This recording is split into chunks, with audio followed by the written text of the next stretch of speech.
Hello everyone. आज women इरा की team गौशाला के लिए निकली। शाम का समय था, अच्छी हवा चल रही थी। हम गौशाला की तरफ बढ़ चले। रास्ते में हम चलते चलते चींटियों को भी देखते जा रहे थे, क्योंकि हमें चींटियों को भी आटा डालना था। रास्ते में हमें चींटियाँ ढूंढनी थी, क्योंकि हमें आटा डालना था। हमें चींटियाँ मिल गई और हमने आटा डालना शुरू कर दिया। हम धीरे धीरे आटा डाल रहे थे ताकि चींटियाँ बाहर निकल कर आए।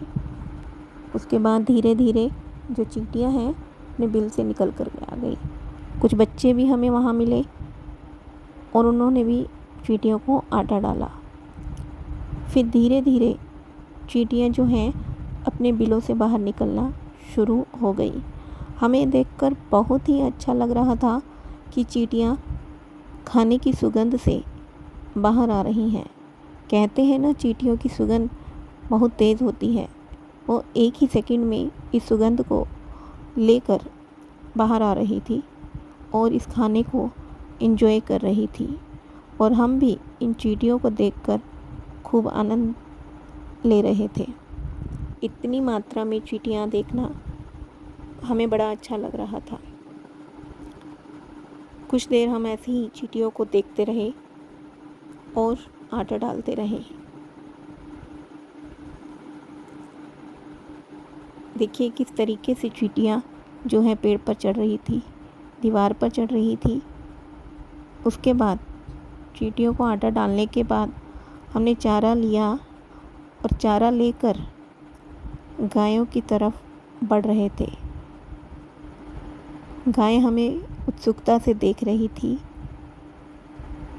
और जैसे ही हम चारा डाला, गाय फटाफट से आ गई और चारा खाने लगी। हमने सभी गायों को चारा दिया और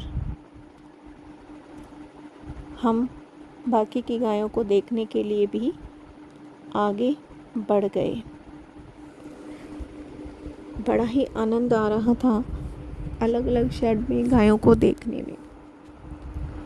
ये गाय जैसे ही हमारा इंतज़ार कर रही हों, हम अलग अलग शेड में देखते हुए इन्हें आगे की ओर बढ़ रहे थे।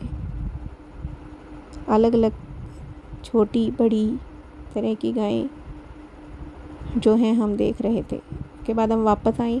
हमने देखा कि चींटियाँ और भी ज़्यादा बिलों से बाहर आ गई हैं और वो खाना खा रही हैं।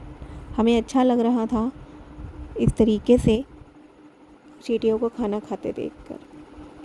शाम ढल रही थी। हमने सोचा कि अगर हम इन चींटियों को यूं ही देखते रहेंगे तो घर पहुंचने में देर हो जाएगी।